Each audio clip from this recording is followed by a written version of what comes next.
bueno, con un tema que ha cobrado una enorme relevancia en este momento y para lo que nosotros imaginamos que este espacio sea como un canal de expresión de la facultad, particularmente pensado hacia el medio, hacia la sociedad y particularmente al conjunto de los profesionales que se desempeñan en la actividad, la temática creo que hoy cobra una relevancia muy singular, así que, bueno, ambos son especialistas en este tema.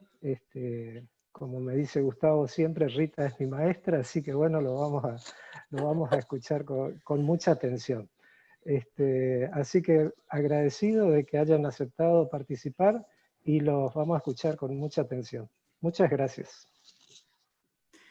Bueno, yo agrego nada más un poquito a lo que estaba presentando Miguel, de que pretendemos que este espacio que nació a partir de bueno, esta emergencia sanitaria y que nuestras ganas de seguir relacionándonos con el medio y toda la comunidad académica, la idea es que este espacio permanezca, aunque ya volvamos a la actividad presencial, y que tengamos las dos posibilidades, ¿no? Lo presencial y lo virtual para seguir complementando toda la actividad habitual de la carrera, ¿no? De las dos carreras.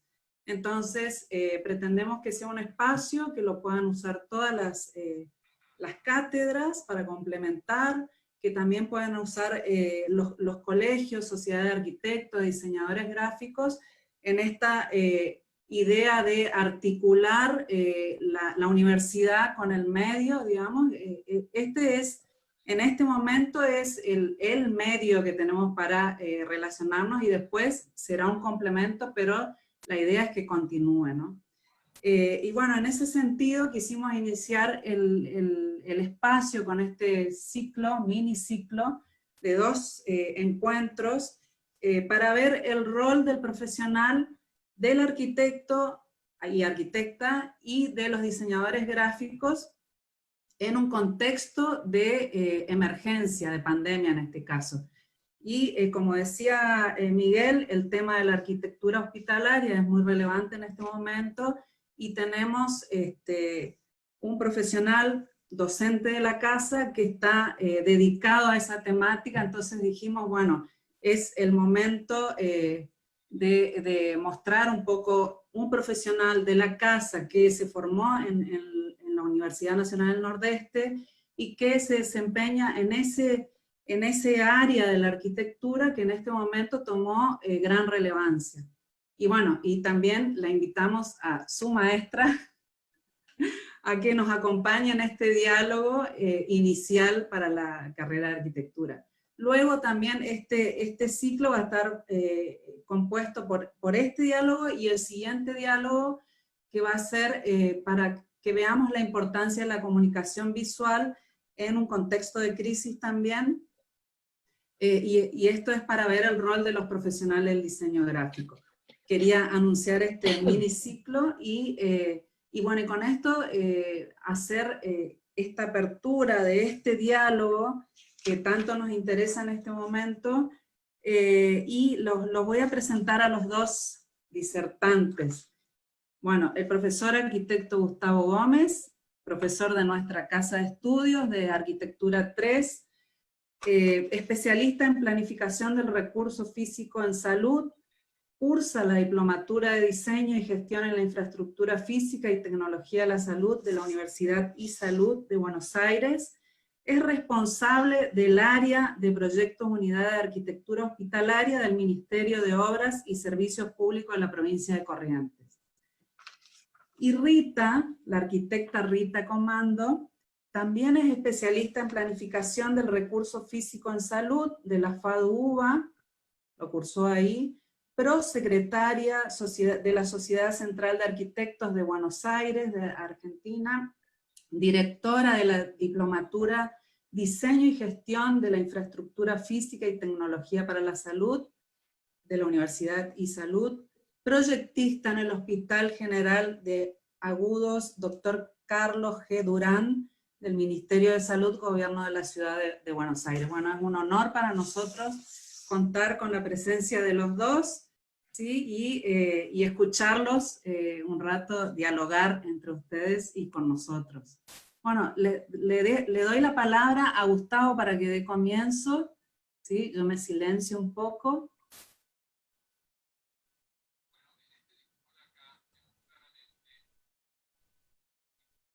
Bueno, buenas noches a todos. Es un gusto compartir esta primera charla con toda la comunidad universitaria y profesional de la región también. Agradecer a las autoridades de la Facultad de Arquitectura, al equipo de Miguel, al equipo de la Secretaría de Extensión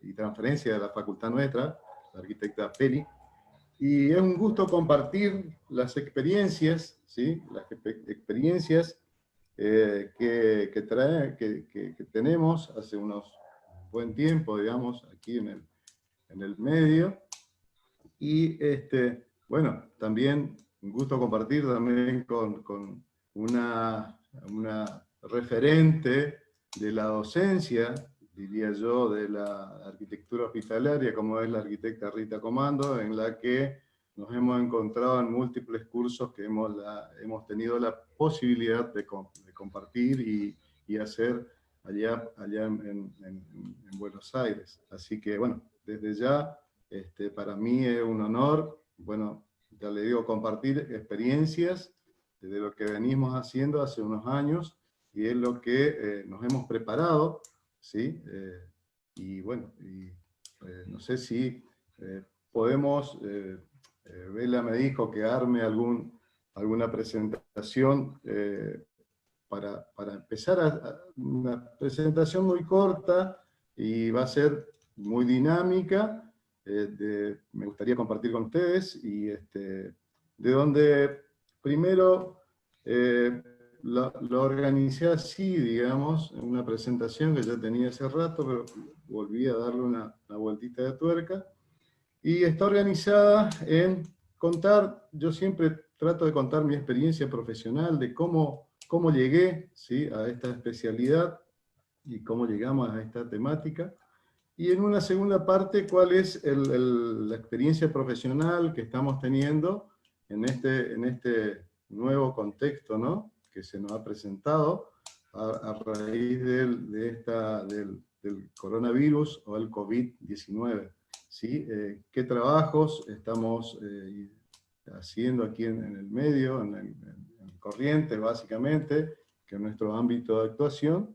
Y bueno, en eso ustedes podrán visualizar todos los roles, y los roles profesionales y de actuación, y que nos toca hacer a nosotros los arquitectos en este caso, ¿sí? En todo el proceso de arquitectura, ¿sí? Pasando por la etapa de ideación, por la etapa del programa arquitectónico, de lo que es el proyecto, luego la obra, y finalmente el uso posterior, ¿no?, la verificación que se hace con el uso.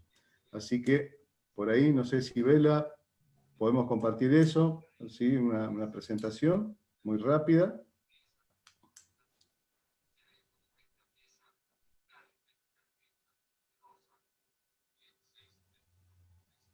Arranco, ¿sí?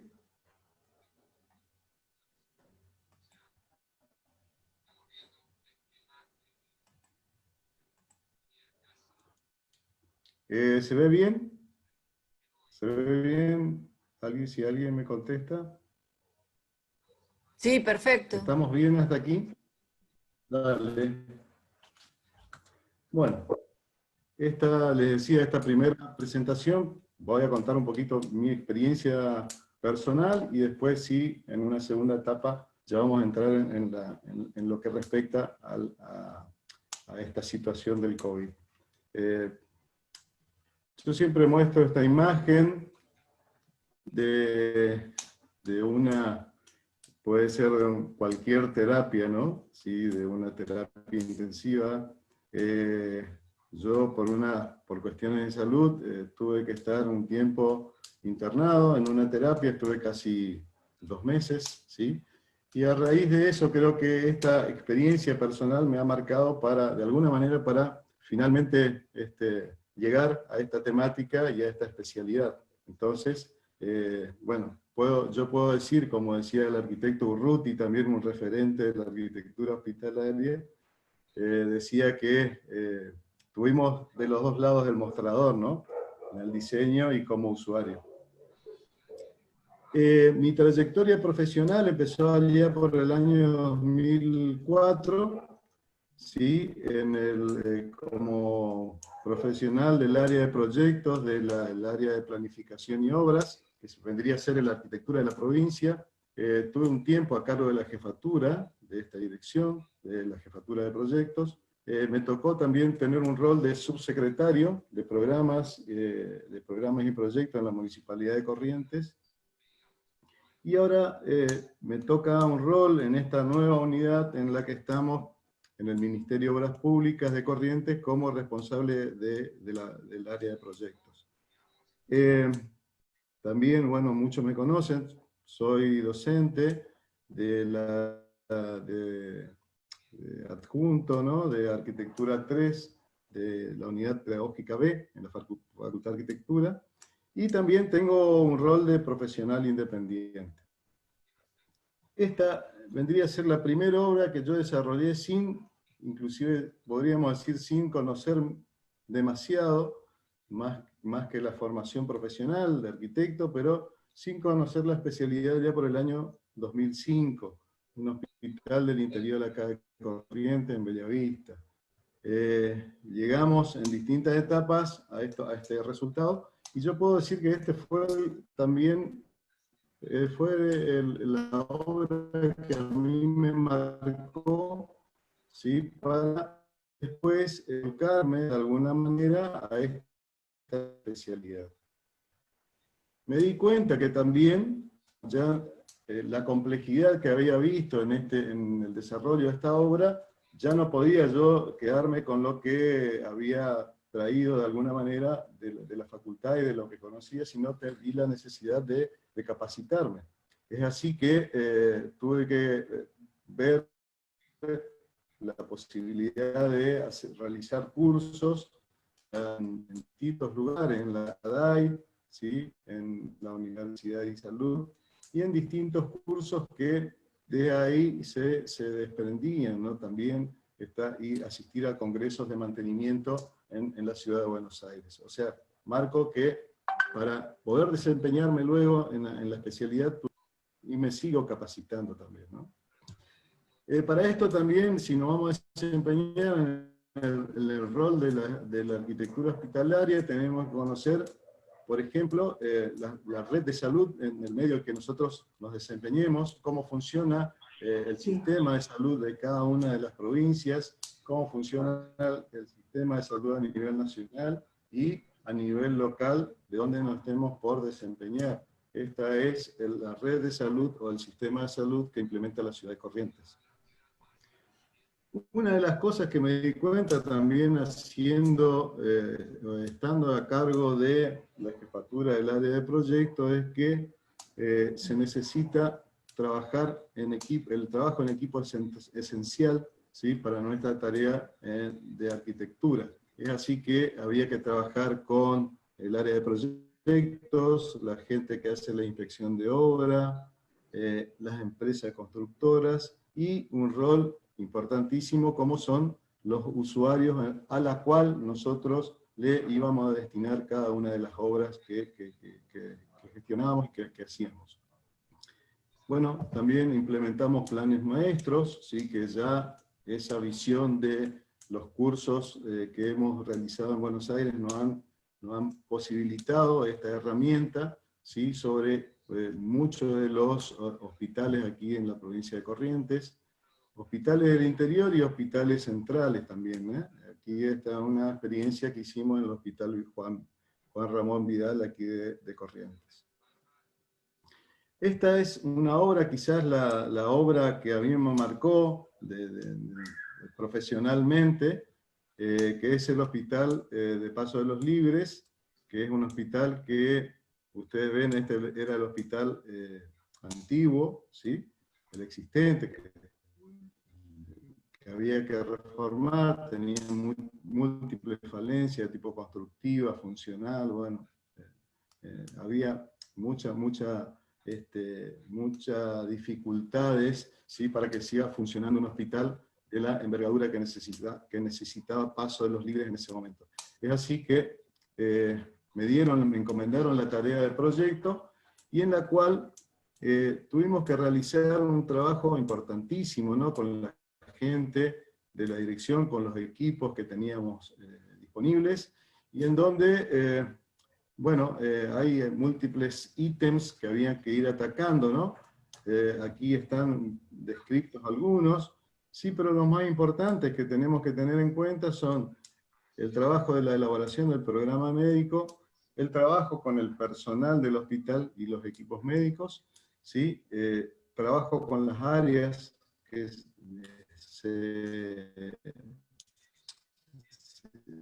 tienen que dejar conta que están un poco comprometidos con la gestión de la obra de arquitectura, los equipos de proyectos y la tarea con los especialistas, ¿sí? en la fase de proyecto.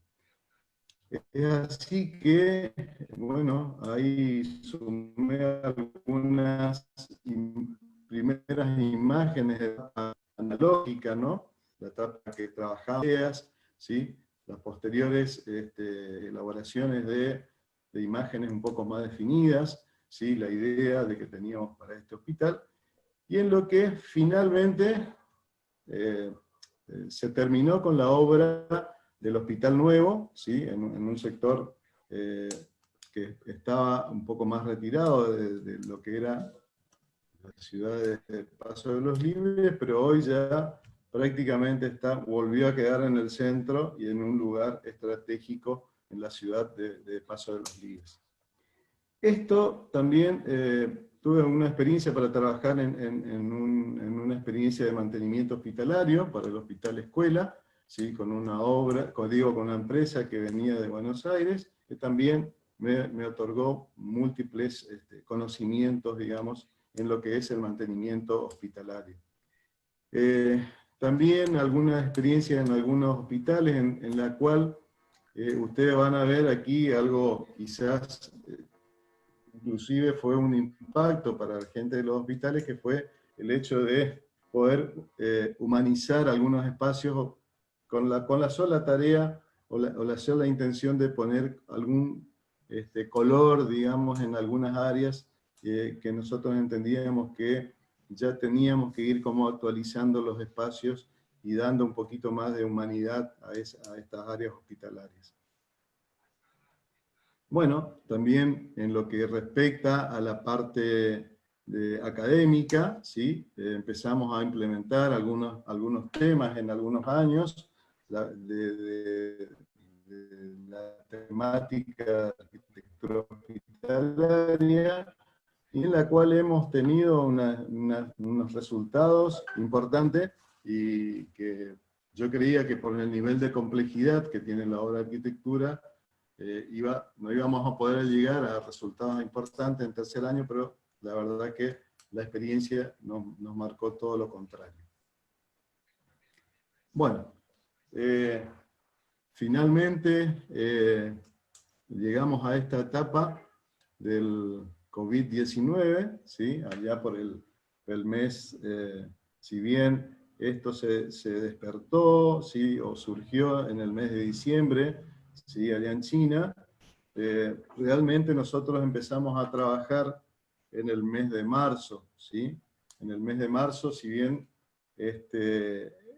se empezaron a pensar en distintas alternativas de crecimiento de hospitales, de áreas y modificaciones, se empezó a trabajar intensivamente en el mes de marzo.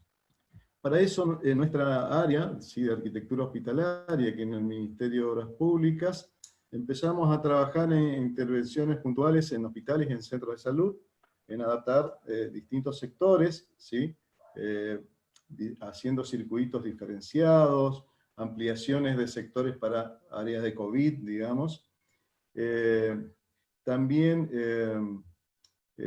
fue importante el hecho de ir incorporando también especialistas, y nosotros tuvimos que ir también como haciendo tomando conocimiento de cómo se desarrollaba esta enfermedad, y finalmente surge esta posibilidad del desarrollo de un hospital de campaña, ¿sí? Para la provincia de Corrientes, y en donde, bueno, hay una decisión en la que nosotros ya tomamos conocimiento ya cuando la decisión ya estaba hecho realidad, digamos, de tomar lo que es el hogar escuela de la ciudad de Corrientes, y adaptarlo para un hospital de campaña. Si bien después nosotros empezamos a ver algunas pautas que marcaban si bien estos, como ustedes conocerán,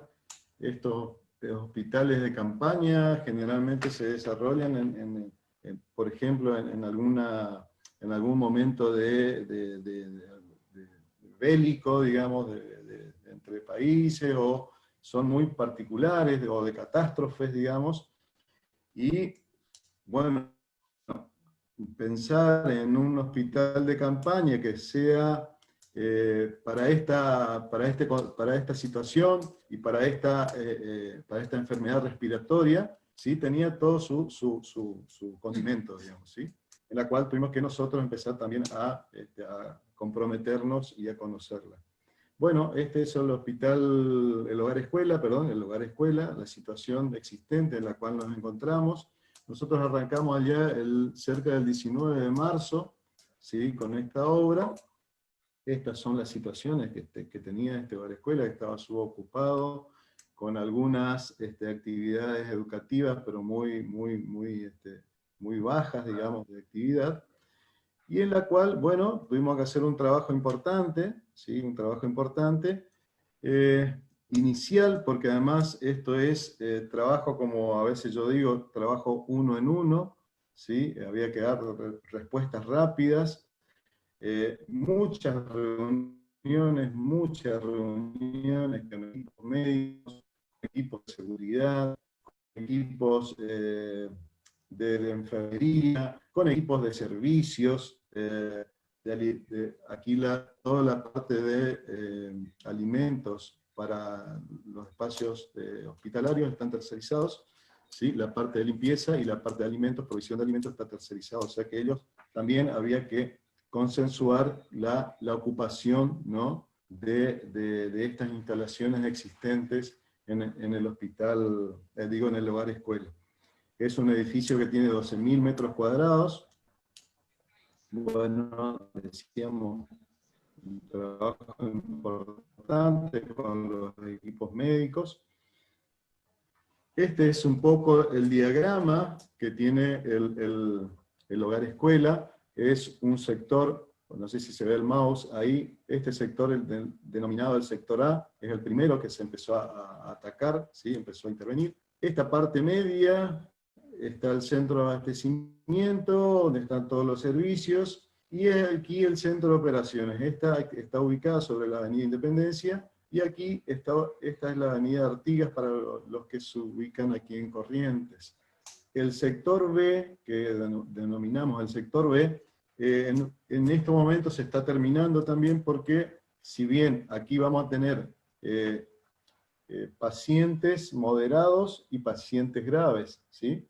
Y en el sector B se alojarían los pacientes que tendrían que tener algún carácter de aislamiento, ¿sí? Para los pacientes leves, pero que en el caso de que esto empiece a tomar mayor ocupación, se pueda convertir el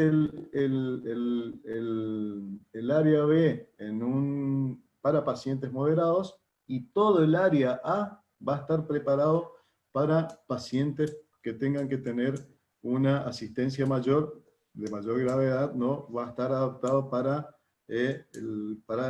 todos los equipos de respiradores mecánicos, respiradores artificiales, y va a contener todos los gases médicos necesarios para que funcionen, ¿sí? Y para que sea de la atención correspondiente. En este lugar ya va a estar preparado para una cantidad de 300 camas, ¿sí? Y este espacio para el sector B ya va a tener una posibilidad de una ocupación de 400 camas más. Entre las dos van a llegar a una suma muy cercana a las 1000 camas, ¿sí? Cuando se tenga, digo, una ocupación plena, ¿sí? De todo el hogar escuela. Piensen que esto se tuvo que hacer todas las readecuaciones en materia eléctrica, en materia de gases, la provisión de gases médicos, todo a nuevo, arreglos de todas las instalaciones sanitarias, provisión de equipos, nuevos equipos también en las áreas de enfermería. Bueno, la verdad que tiene también algunas áreas como laboratorios. Bueno, eso vamos a ver un poquito más adelante. Es un poco algunas imágenes de cómo se ha transformado, ¿sí? Las instalaciones del hogar escuela. Este es el centro de operaciones, ¿sí? Que es el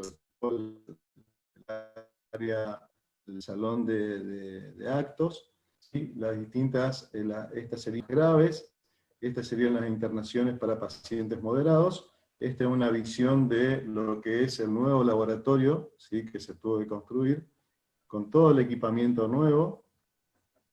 Tiene un tomógrafo, ¿sí? Tiene un tomógrafo también incorporado, tienen aparatos de rayos X móviles con revelado digital. Estos son los distintos patios que se tuvo que recuperar y adaptar y dejar para expansiones de estos, los patios centrales. La nueva provisión de gases médicos en un tanque criogénico de 30.000 litros, ¿sí? Acuérdense que tenemos que proveer cerca de 300 camas de terapia. Y esto es finalmente de cómo quedan números, ¿sí? O cómo quedan números del hospital de campaña.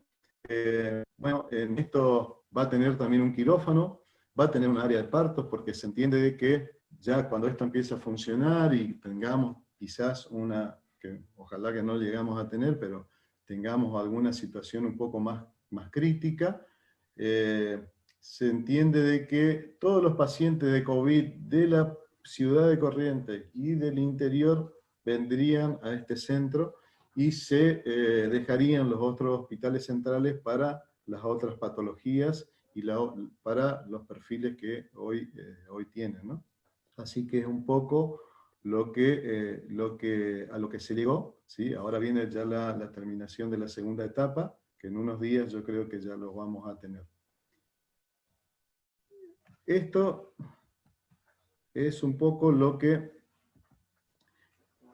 nosotros venimos trabajando hace un tiempo, y como síntesis yo querría dejar esto, ¿no? Que para mí y para los que desarrollamos la arquitectura o los que trabajamos en esta especialidad, tenemos la arquitectura hospitalaria como un tema absolutamente complejo y plurifuncional, ¿sí? Por la cantidad de actividades que tenemos. Tenemos que estar capacitados y actualizados constantemente, porque la renovación de los equipos médicos y las prácticas médicas hoy tienen un lapso muy corto de tiempo, y tenemos que estar constantemente actualizados, decía, y capacitados, ¿sí? Y lo que es principal, y no sé si quizás, ojalá que haya sido un poco más claro en este sentido, el trabajo interdisciplinario y en equipo es absolutamente preponderante en todas las fases del proyecto arquitectónico, en esta especialidad como es la arquitectura hospitalaria. Les dejo también una frase del arquitecto González Montaner, de donde dice que se necesita una gran destreza y hay que convertir una maraña de condicionantes funcionales, técnicos y económicos en arquitectura. Bueno, con esto quiero, ojalá que haya sido breve, si me excedí, mil disculpas, y bueno, un gusto y ojalá que haya podido transmitir, bueno, todo lo que estamos desarrollando y todo lo que venimos haciendo hace un tiempo largo. Muchas gracias. Bueno, buenísimo, Gustavo. Un aporte, me parece, para todos los que estamos escuchando, y aparte, no te despidas, que vamos a seguir un ratito más. Antes de darle la palabra a Rita, quisiera pedir a todos los participantes, asistentes, que pongan su nombre y apellido en el chat, por favor, por el tema de los certificados. Mientras empezamos con Rita, les voy a pedir que vayan escribiendo. Y bueno, ahora sí, Rita, te damos la palabra. Y después, y por favor, todos vayan anotándose las preguntitas para hablar al final con los dos, con Gustavo y con Rita. Ahora sí. Bueno, ante todo, muchas gracias por la invitación. La verdad que es un placer participar de este encuentro. Quiero agradecer a la Facultad de Arquitectura y Urbanismo por haberme invitado, al decano, a Bela, y por supuesto a Gustavo, al que conozco hace mucho tiempo, con el que hemos compartido un montón de momentos académicos y de los otros, digamos, del after académico. Y quiero decir algo que no dijo, que es un excelente croquisero, que tiene una mano privilegiada. La verdad que siempre lo digo porque es así. Bueno, muchas gracias por estar acá. Realmente uno siempre, bueno, con el tema de la pandemia y el confinamiento, uno está como enloquecido, pero creo que la ventaja, hay que verle el lado positivo de podernos relacionar con gente que a lo mejor por temas de distancias, de horarios, de tiempos, es muy difícil, así que bueno, les agradezco la invitación a participar de estos diálogos. Bueno, yo voy a compartir pantalla. A ver, ahí está. Ahí está. No me está. Ahí está. ¿Se ve? No. Sí, perfecto. Me fui. Ahí está. Bueno, cuando hablamos de arquitectura hospitalaria y del rol profesional en el contexto de la pandemia, yo quisiera contar un poco cómo empecé en el tema hospitalario.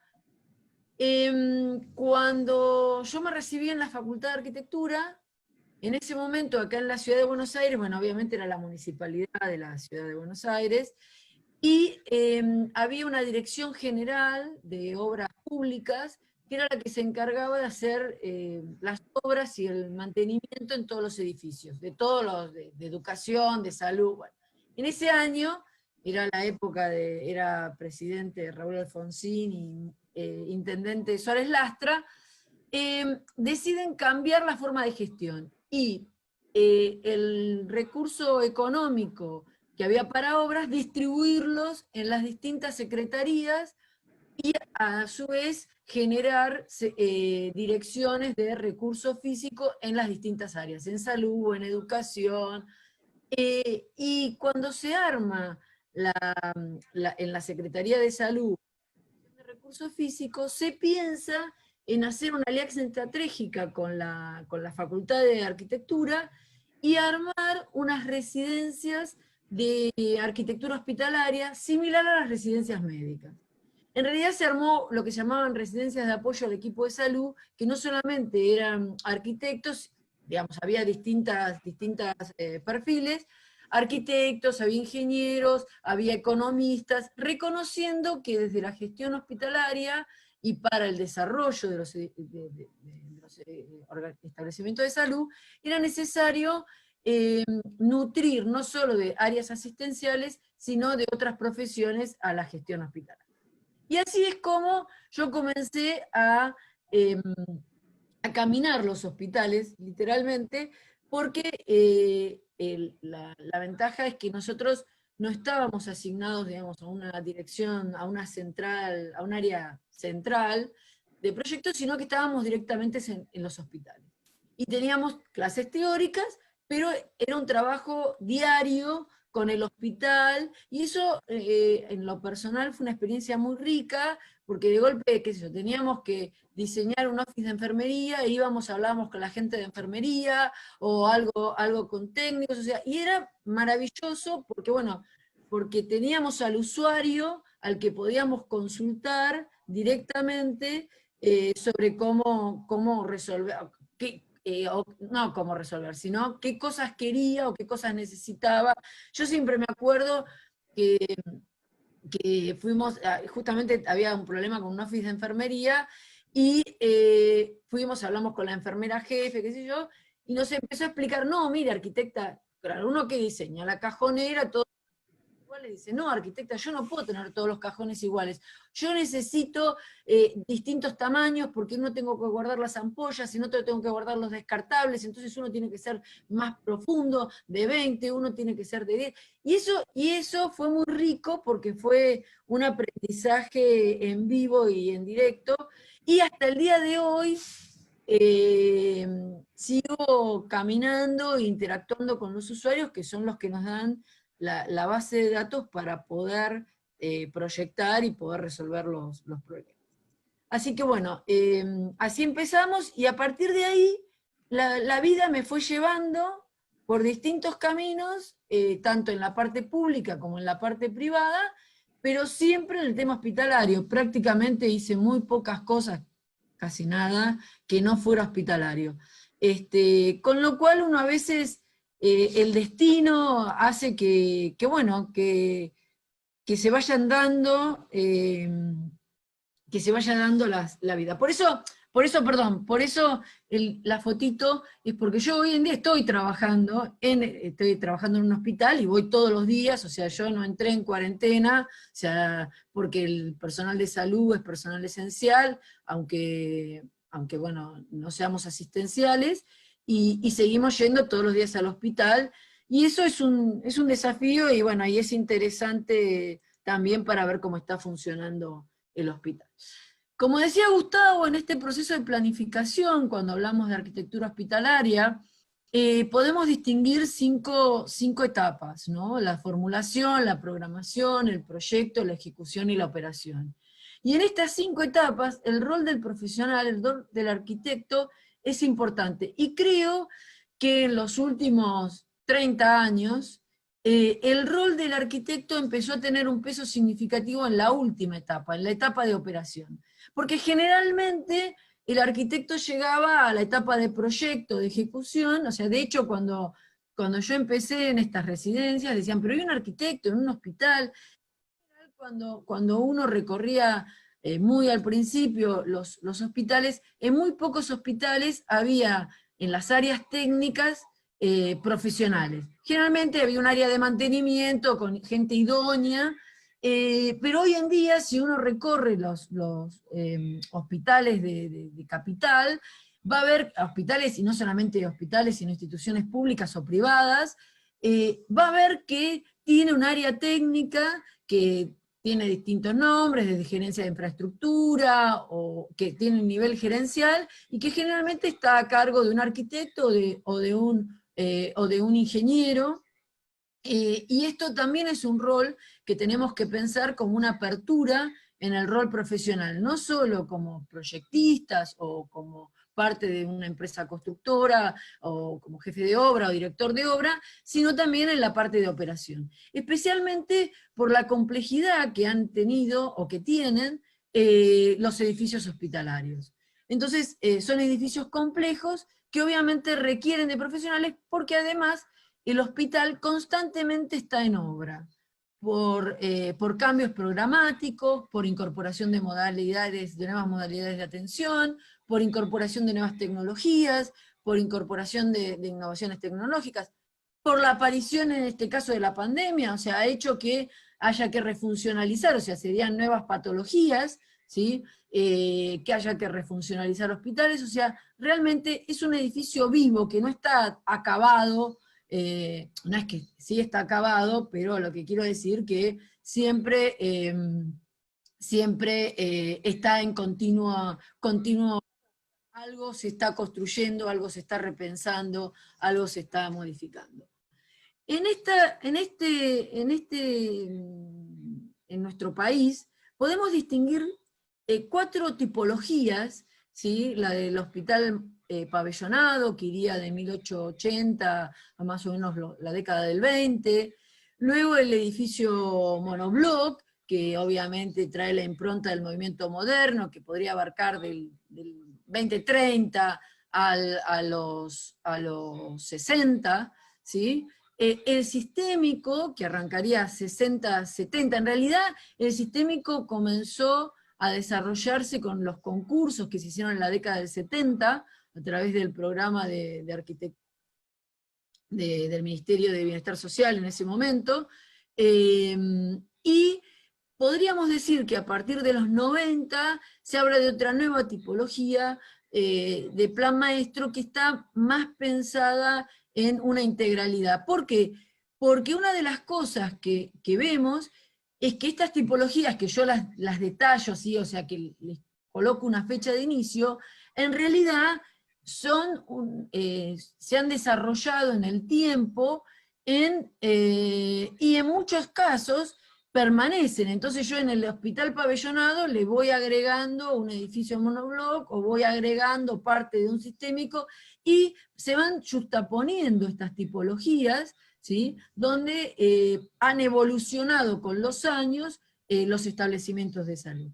Porque a diferencia de países, los países europeos o inclusive Estados Unidos, que de golpe decretan la obsolescencia funcional de un establecimiento y hacen uno nuevo, a nosotros eso nos cuesta mucho y se piensa siempre en este tema del reciclaje o la reconversión. Eso es todo tema para otra charla, hablar de si reciclar o hacer obra nueva, porque habría que ver qué condicionantes ponemos en la balanza o qué juicio de valor hacemos para determinar si reciclamos o hacemos obra nueva. Pero, por eso digo, esto es para otra charla. Pero básicamente cuando pensé en la presentación, bueno, primero pensé qué cosas permanecen, digamos, qué cosas permanecen de antes de la pandemia y qué cosas se han modificado con la pandemia. Entonces, yo determiné como cuatro elementos que obviamente son como bases de pautas de diseño, y 4 cosas que tendríamos que repensar luego de esta pandemia. En principio, las que quedarían como estables sería primero el plan maestro, que ya habló Gustavo, que es una metodología de trabajo, o sea, partiendo de una planificación estratégica. ¿Por qué? Porque uno de los problemas que se pensaban los edificios hospitalarios era como esto, que se construían y iban a funcionar siempre de la misma manera. Pero tanto los cambios tecnológicos como la incorporación de nuevas modalidades de atención, como cambios organizacionales, hicieron que esos edificios fueran mutando, ¿sí? O sea, por ejemplo, el cambio de internar por patología a internar por cuidados progresivos. Eso implica un cambio dentro de la organización. Y para eso es que se comenzó a trabajar en el tema de esta planificación estratégica con una misión y visión del establecimiento, entendiendo el concepto de gestión por procesos, o sea, entendiendo que cada uno de los las patologías, de los servicios, tienen un proceso, desde el proceso de atención de paciente, o sea, de gestión de paciente, procesos que tienen que ver con la alimentación, con el suministro con prácticas ambulatorias o con prácticas de cirugía, o sea, son todos procesos que yo tengo que entender ese flujo y con qué se relacionan las distintas áreas. Entonces, en esa planificación yo voy armando el layout del hospital y con una visión a corto, mediano y largo plazo. En nuestro país el largo plazo es difícil por las crisis económicas, por la gran dinámica que tenemos, pero los establecimientos de salud hoy piensan fundamentalmente el largo plazo también implica porque el desarrollo de una obra tiene su tiempo en el tiempo y no es algo que yo pueda decir, bueno, dentro de 3 meses voy a inaugurar, no sé, un hospital o voy a inaugurar una terapia o voy a inaugurar todo un hospital. Creo que el desafío, Gustavo puede hablar del desafío que ha sido la transformación de cambiar un establecimiento, y esto es solo pensable en un caso extremo como la pandemia, digo, un establecimiento en el caso de la reconversión que ustedes hicieron del hospital de campaña, pero realmente en los procesos de las organizaciones hospitalarias, esto se ve como la evolución en un tiempo prudencial del hospital. Otro tema que llegó para quedarse es el concepto de sustentabilidad, entendiendo que la huella de carbono que dejan los establecimientos de salud es muy grande, porque obviamente tienen grandes consumos energéticos, y que tenemos que ver que sean lo más eficientes posibles en cuanto al ahorro de energía. Y obviamente también, yo cuando estudiaba en la facultad no existía el concepto de sustentabilidad, pero sí existía el concepto de arquitectura climática, que era lo que se veía en aquella época, que tiene que ver con entender el edificio en su lugar y en la relación que tiene con su entorno para garantizar justamente eso. No sé, aquí salió una raya. Bueno. Entonces me parece que es muy importante que entendamos este concepto de sustentabilidad como la posibilidad del respeto de nuestro hospital o de nuestro establecimiento con el medio y con el entorno. Otro tema que también ha llegado para quedarse, y más ahora nosotros somos conscientes de ellos, tiene que ver con las tecnologías de información y comunicación y el concepto del hospital inteligente, que no es más ni menos que la intercomunicación que tenemos a través de la banda ancha y de la virtualidad, donde yo puedo estar relacionado y interactuando y dialogando los distintos equipos y viendo, o sea, y pudiendo estar haciendo a un paciente acá en Buenos Aires y que lo esté viendo médicos en Chaco no sé, o en Estados Unidos. O sea, esto tiene que ver con las tecnologías de información y comunicación, que obviamente, ni qué decir ahora con el concepto con este tema de pandemia y la virtualidad en que se ha transformado, tienen un desarrollo y una implementación muy importante. Entonces, este concepto de hospital inteligente, que ya venía hablándose partiendo del hospital sin papeles, o sea, se empezó con un tema de gestión hospitalaria, también con un tema de que los estudios o los resultados de los estudios se generaran a través, sobre todo la parte de imágenes, a través de imágenes digitales, o de digitalizar los resultados. Pero este es un tema que obviamente también trae un impacto en el desarrollo del hospital. Y también, y esto está de la mano de todo lo que tiene que ver con la innovación tecnológica, o sea, cómo ha modificado el equipamiento, ya que, es más, cuando yo empecé en salud, hace unos 30 años, se hablaba que la obsolescencia tecnológica en cuanto a equipamiento era de 15 años, ¿sí? O sea que cada 15 años un establecimiento tenía que estar cambiando su equipamiento médico. Hoy estamos hablando de obsolescencia tecnológica entre 3 y 5 años. O sea que, obviamente, un establecimiento no va a cambiar todo su equipamiento médico cada 5 años, porque eso sería no sería sustentable.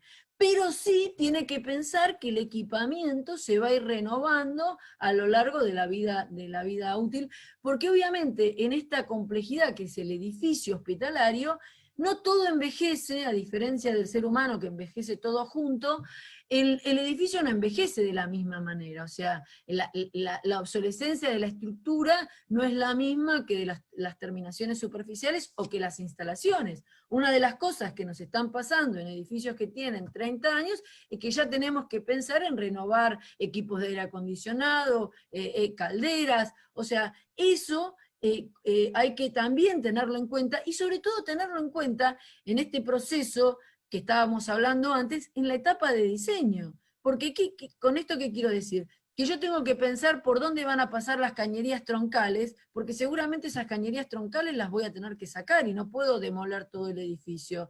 Tengo que pensar por dónde va a entrar el equipamiento y cuáles son los circuitos de circulación para poder entrar a ese equipamiento, y si tengo que hacer refuerzos estructurales. O sea, también tengo que pensar este edificio hospitalario con una gran flexibilidad, ¿sí? Por esta incertidumbre en cuanto a los cambios tecnológicos que se están produciendo.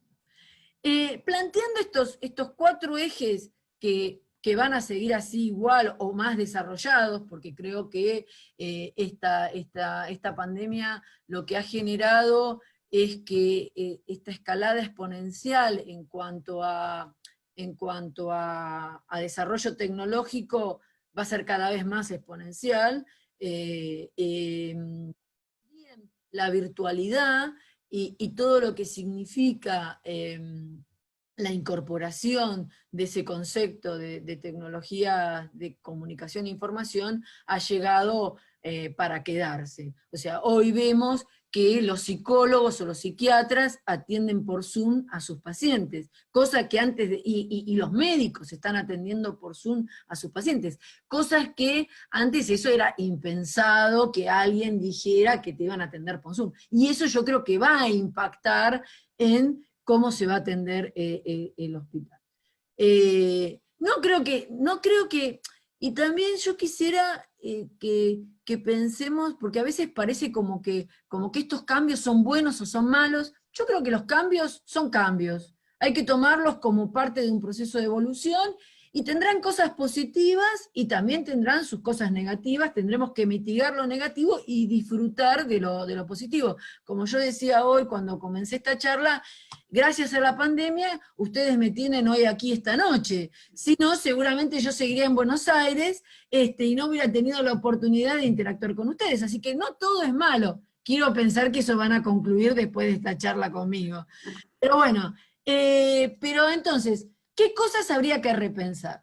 Una de las cosas que hay que repensar es que con los cambios, con las nuevas modalidades de atención, la atención ambulatoria, la cirugía ambulatoria, la atención domiciliaria, se había reducido el número de camas de internación en los hospitales, ¿sí? Así como en los años de las primeras tipologías, pabellonado, monobloc, inclusive en el sistémico, la complejidad del hospital estaba dada por la cantidad de camas.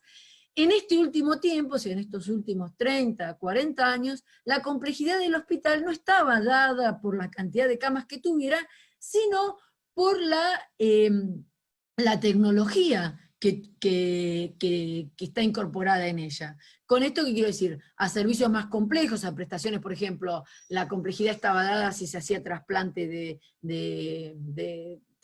algún órgano o trasplante de médula, qué tipo de procedimientos oncológicos se hacían, qué tipo de cirugía se hacían. Eso era lo que marcaba la complejidad, no la cantidad de camas y una disminución de esas cantidades de camas, porque eso era una forma de optimizar el funcionamiento por varios motivos. Primero, porque dado el tema de las enfermedades intrahospitalarias, la idea es externalizar la mayor cantidad de pacientes.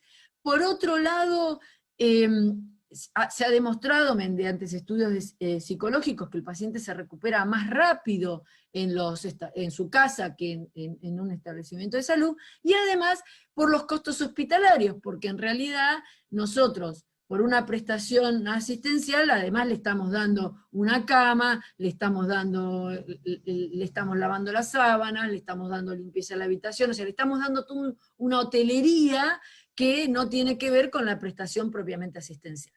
Entonces, esto hizo que se planteara mucho el tema del giro cama, de la disminución de camas, cosa que con esta pandemia se puso en crisis, porque una de las cosas que faltaban eran camas en los hospitales, ¿sí? Que se habían reconvertido en muchos casos por el aumento de las áreas de diagnóstico y tratamiento, porque también ha sido exponencial el desarrollo del equipamiento médico. Yo siempre hago, y acá no lo voy a hacer porque el público es muy joven y tengo miedo que denote mi edad, yo siempre pregunto ¿su mamá guarda, o sea, la mamá de ustedes guarda la ecografía de cuando estaban en la panza de ustedes? Y algunos seguramente tendrá el descaro de decirme que sí. Pero para Gustavo, que se está riendo por ahí, y para el decano también, que lo estoy viendo, va a decir que no, porque en la época que nosotros nacimos, no existía la ecografía. Y hoy tenemos una ecografía 3D, que el chiquito 4D, que el chiquito te saluda desde la panza de la madre. Entonces, o sea, yo cuando empecé, recién aparecían los tomógrafos, después de los tomógrafos aparecieron los resonadores y los PET-CT en un lapso de 30 años. Y toda esta tecnología, o sea, este desarrollo de las áreas de diagnóstico y tratamiento, hicieron un crecimiento realmente muy importante en superficie y que fueron siendo retiradas las camas por este tema que estábamos hablando recién. Entonces, esto yo creo que es un punto a repensar, el tema de cuál es el equilibrio en cuanto a las camas hospitalarias. Otra cosa es el tema de repensar en el layout. Por supuesto que vamos a seguir hablando de flexibilidad, pero ahora nosotros en estos concursos de los 70 que yo hablaba del hospital sistémico, una de las cosas que se había optimizado era una doble circulación, donde había una circulación técnica para que fuera todo lo que era personal, paciente transportado en camilla, y otra línea donde iba el paciente ambulatorio, el familiar, o sea, lo que llamamos la circulación pública y técnica. Pero, ¿qué pasó? Ahora tenemos un problema, porque ese público, a su vez, lo tenemos que subdividir digamos, en paciente y en paciente febril. Entonces, y eso nos ha generado un montón de problemas, y es más, en el hospital, hoy si uno va al paciente primero, se separaron lo que era la entrada de personal totalmente diferenciada de la entrada de pacientes. Al personal se le toma la temperatura con esas pistolas que a veces uno ve en las películas, no en las películas, en las publicidades que hablan del tema del COVID, o en los videos que hablan del COVID, para chequear que no tenga temperatura, y todos los pacientes entran, salvo los oncológicos y los inmunodeprimidos, por la guardia, y donde se le hace un triage y se los divide en febriles leves, febriles moderados y febriles graves. Pero esta separación entre pacientes febriles y no febriles ya había pasado tibiamente con la gripe A1N1 en el 2009, y también es un problema que pasa en las áreas de pediátrica, o sea, en los hospitales pediátricos, en esta época cuando y empiezan todas las enfermedades infectocontagiosas de los chicos y se desborda con el tema de la bronquiolitis. Eso las mamás que llevan a los chicos a las salas de esperas saben perfectamente que muchas veces se dividen las salas de espera en los chicos febriles y los no febriles por las infectocontagiosas, para que no se infecten los chicos sanos con los chicos que tienen alguna enfermedad tipo sarampión o alguna eruptiva febril. Entonces, este tema es un tema que va a haber que pensar el esquema circulatorio, ¿sí? Para ver cómo lo resolvemos. Otro concepto que se había planteado, sobre todo en los 90, ¿vieron la primera foto que mostró Gustavo de la terapia, donde estaba invadido de cables y el paciente, o sea, justamente el tema de calidad de atención comienza a surgir porque se ve que los pacientes están totalmente invadidos y agobiados por esta tecnología, y había que poner el foco en ellos, en plantear muy interesante el ejemplo de Gustavo, de esas habitaciones oncológicas donde se trabaja el color, la luz, la iluminación. O sea, eso implica que este concepto de humanización empezó a pensar que los mesones de atención a público tenían que ser abiertos, que todo tenía que ser abierto y contacto entre el personal y el paciente para que se sintiera contenido, y hoy en día empezaron a poner acrílicos desesperadamente, no solamente como se están poniendo en los restaurantes o en otros establecimientos, sino que por un sistema de protección para separar al paciente del personal. Entonces, este concepto de humanización habría que ver cuál es el equilibrio, sobre todo en las áreas de atención. Y con respecto al personal, que sería el último punto que me parece interesante como para destacar, es que en general las áreas de vestuario y las áreas de transferencia y las áreas de descanso estaban muy como entremezcladas en las áreas de internación, en las áreas de los servicios, y hoy en día eso es terrible. De hecho, nosotros tuvimos que sacar todo lo que eran las áreas de descanso de las áreas de internación de pacientes, porque obviamente no puede estar el paciente descansando, el personal descansando en medio de un área de COVID. Y justamente uno de los grandes problemas, ustedes habrán escuchado por los medios que hay mucho, que uno de los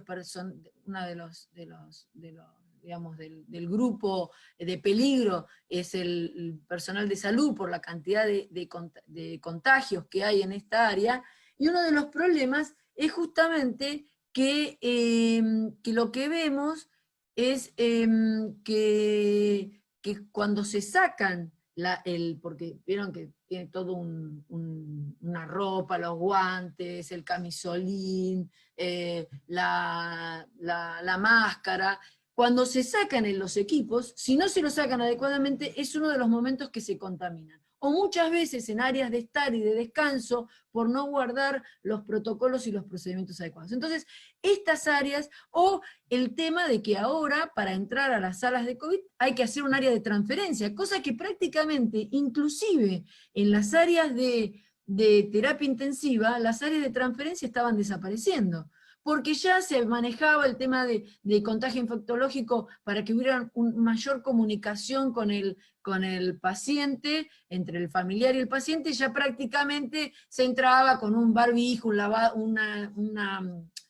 alcohol en gel, y se entraba a las áreas de terapia. O sea, por lo menos eso era lo que estaban planteando las modalidades de terapia actualmente, donde yo me acuerdo cuando se hicieron las primeras terapias, prácticamente había un área de transferencia donde había ducha para que se duchara el personal, para que se ducharan los familiares, cosa que eso había desaparecido y que hoy en día es como que otra vez lo estamos repensando de nuevo.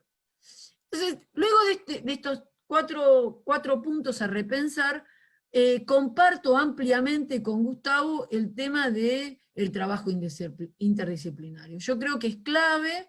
Y cuando hablamos de interdisciplinario, hablo entre los médicos, los enfermeros, los distintos profesionales, como pueden ser los bioquímicos, los kinesiólogos, también con el área administrativa, con los contadores, porque también tenemos que entender muchas veces los costos operativos. Yo quiero que ustedes también entiendan, nosotros muchas veces pensamos, construir un hospital, el costo que tiene. Bueno, un hospital de alta complejidad, el costo constructivo es el equivalente a un año y medio de operación. O sea, que yo por operar un edificio de alta complejidad, me sale lo mismo que construirlo. ¿Sí? Cuando digo operar, significa pagarle al recurso humano, pagar insumos, o sea, entonces, a veces cuando nosotros estamos en la etapa de diseño, tratando de ahorrar una pequeñita cosa, tenemos que ver que eso, si nos va a condicionar el funcionamiento o resultados posteriores, tenemos que pelear para que no se modifique, porque después va a estar atado a ese funcionamiento cuando los costos operativos y los costos de gestión son los más importantes, ¿sí? Entonces, esos son temas también a pensar. Y lo importante es generar una visión compartida en este equipo interdisciplinario. Y una forma de generar una visión compartida es tratando de generar un lenguaje común. Yo siempre hago el mismo comentario, que uno dice, pero ¿cómo? ¿Cómo el mismo lenguaje común? Si todos hablan el mismo idioma, ¿cómo no se van a entender? Yo digo que los distintos profesionales que trabajamos somos como los países latinoamericanos. Todos hablamos el castellano, pero uno a veces, si va a Colombia o va a México, no entienden de qué están hablando. Y a veces tiene que ver una película, no sé, mexicana subtitulada porque no entiende el lenguaje. Hay modismos, hay conceptos que pareciera que quieren decir lo mismo, pero no son lo mismo. Y por eso es muy importante esta visión compartida a partir de un lenguaje común y de un trabajo interdisciplinario. Porque muchas veces los arquitectos, nosotros le presentamos un plano a los médicos te dicen todo que sí, pero después te das cuenta que no entienden, no saben leer los planos, no lo entienden, y no entienden este concepto espacial que nosotros transformamos un dibujo en 2 dimensiones en tridimensional y espacial, y tenemos esa capacidad. Hoy en día es mucho más fácil con todo lo que implica la simulación y la realidad virtual para que interpreten o entiendan la espacialidad. Por último, para el día después, yo diría que para el día después, así como tuvimos las grandes epidemias a fines del 1800 y principios del 1900, tendríamos que tener esa visión que tuvieron todo el movimiento higienista de fines del siglo XVIII y principios del siglo XX, que no solo pensaron el hospital, sino pensaron la ciudad, pensaron la vivienda, o sea, lo digo por Buenos Aires, pero creo que esto en el interior también ha pasado, o sea, gracias entre comillas, a las pestes que tuvo Buenos Aires, la generación del 80 incorporó o creó obras sanitarias de la nación para proveer agua caliente y desagüe, agua potable y desagüe, porque eso era uno de los motivos de contagio de la pandemia, y como eso, yo creo hoy sin más, todos estamos repensando la vivienda, porque pasamos de usarlas de dormitorio a estar 24 horas a 7 días de la semana, o sea, 7 por 7, entonces, y la gente mucho se hace complicado, porque a veces los espacios son pequeños, y eso, como vamos a repensar la vivienda, yo creo que vamos a tener que repensar, al igual que lo hizo el movimiento higienista, todo lo relacionado con el hábitat de las personas, ¿no? Y ni qué más decir hasta que no se encuentre la vacuna y tengamos que seguir manteniendo la distancia social, ¿no? Así que yo creo que este es un tema que realmente va a ser para pensar en el día después, y ya lo estamos pensando hoy en cómo se pueden adquirir protocolos, porque uno de los problemas que también está viendo, que para mantener este distanciamiento, esta cuarentena, estamos quebrando la economía, o sea, la economía no puede, o sea, el país no puede dejar de funcionar por recluirnos en nuestra casa, o sea, quiero decir, en este caso es la única solución, pero quizás repensando algunas formas de espacios, repensando algunas formas de como todos los protocolos que se están tratando de implementar, puedan funcionar inclusive durante la pandemia. Entonces creo que hay muchas cosas para repensar, y esto lo único que nos habla es del gran dinamismo que tiene la vida y la arquitectura, o sea, y en esto vuelvo a citar a Gustavo cuando hablaba de que él ha hecho cursos, yo también he hecho cursos, he participado de congresos, todos tenemos que estudiar, o sea, si los alumnos que están escuchándome tienen la fantasía que se van a recibir y no van a estudiar más, olvídenlo, chicos. A partir de cuando se reciben, empiezan a estudiar para entender, para actualizarse, porque los cambios son muy grandes, y yo creo que lo que más tienen que desarrollar ustedes, y lo que más tienen que aprovechar ahora sus profesores, es para trabajar la capacidad de análisis y de reflexión, y el poder creativo. Yo creo que eso es lo clave, y las herramientas que nos tendría que desarrollar la universidad o la facultad, o nuestro traspaso por la facultad. Porque eso nos va a permitir encarar todos estos cambios de otra manera. Porque realmente, si uno piensa en poco tiempo los cambios tecnológicos que ha habido, es impresionante, ¿no? O sea, yo me acuerdo, y no me considero vieja, me considero una niña, una chica aún,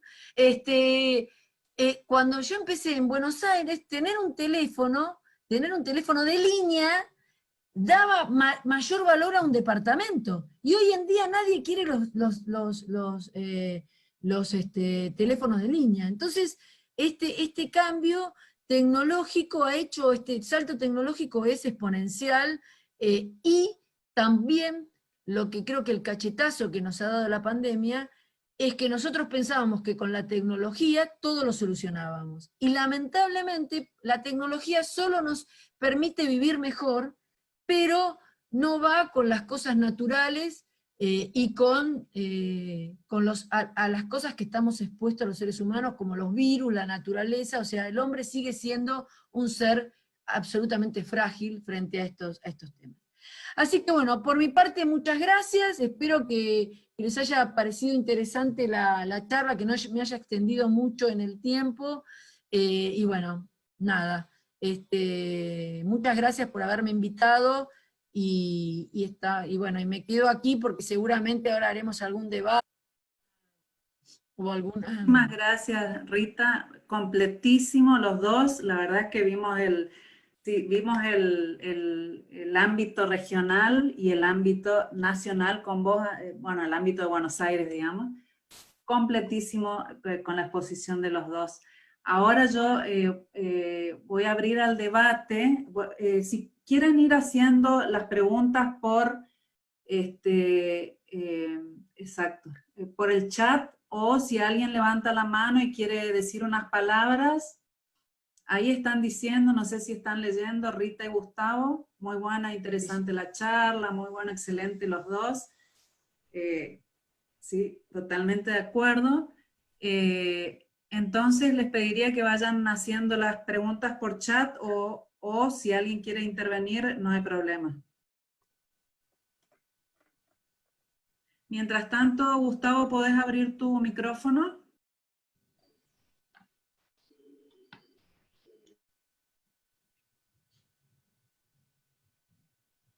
A ver si Matías te habilita.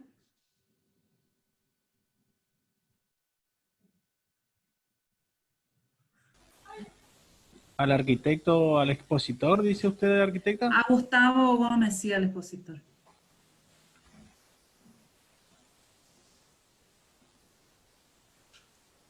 No sé si hay Parece preguntas que él en tiene el que Facebook. habilitar. Ahí está. Ahí está. Ahí está. César, ¿estás viendo si hay preguntas en el Facebook?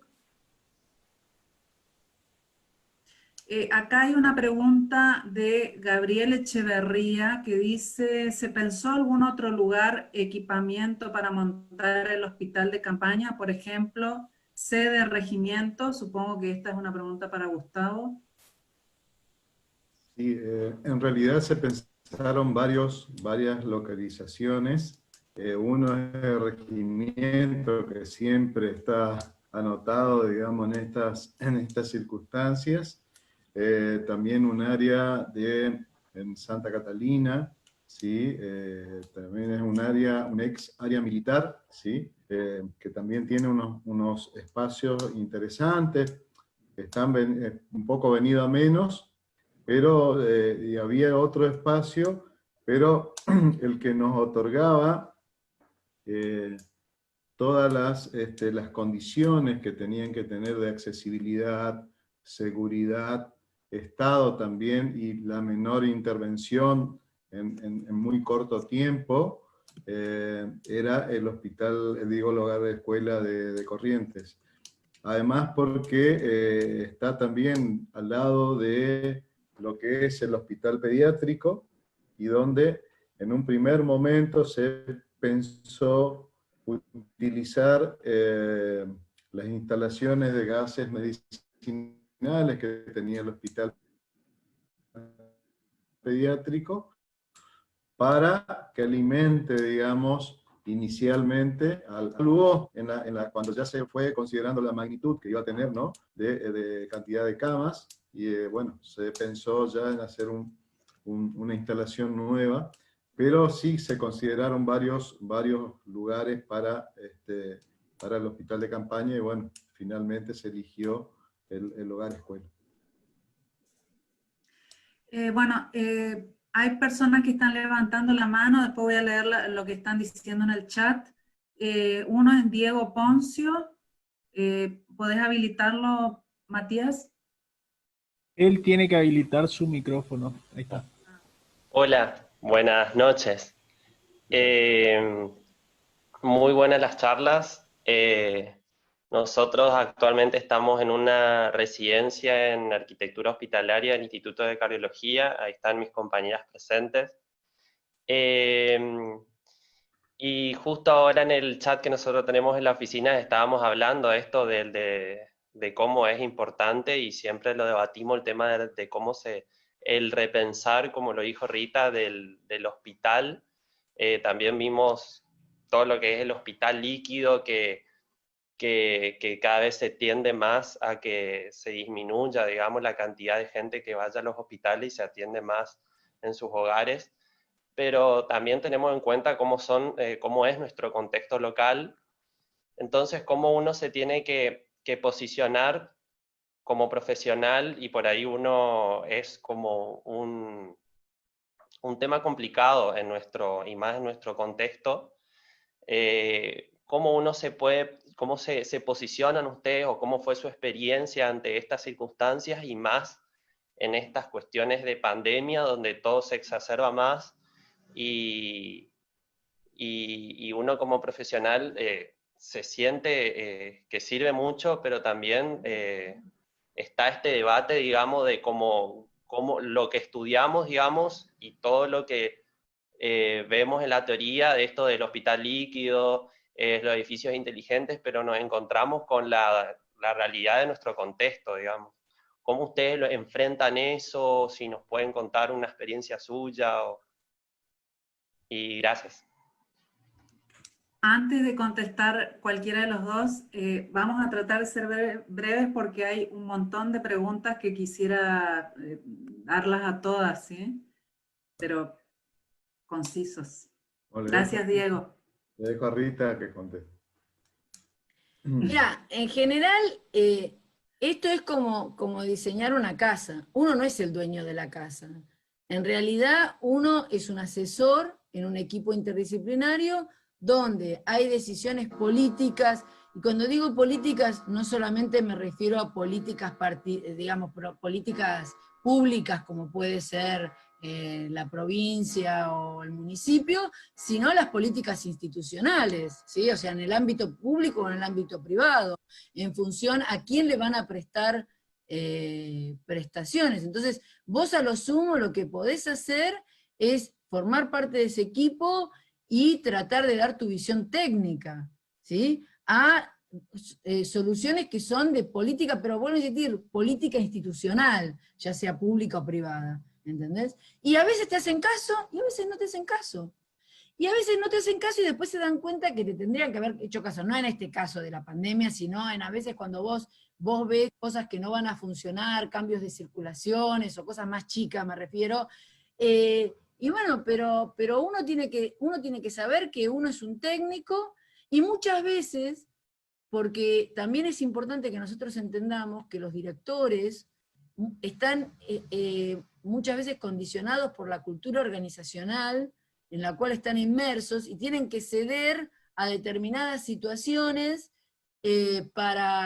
bueno, por razones políticas internas, por problemas entre el personal, por una serie de conjunto de cosas.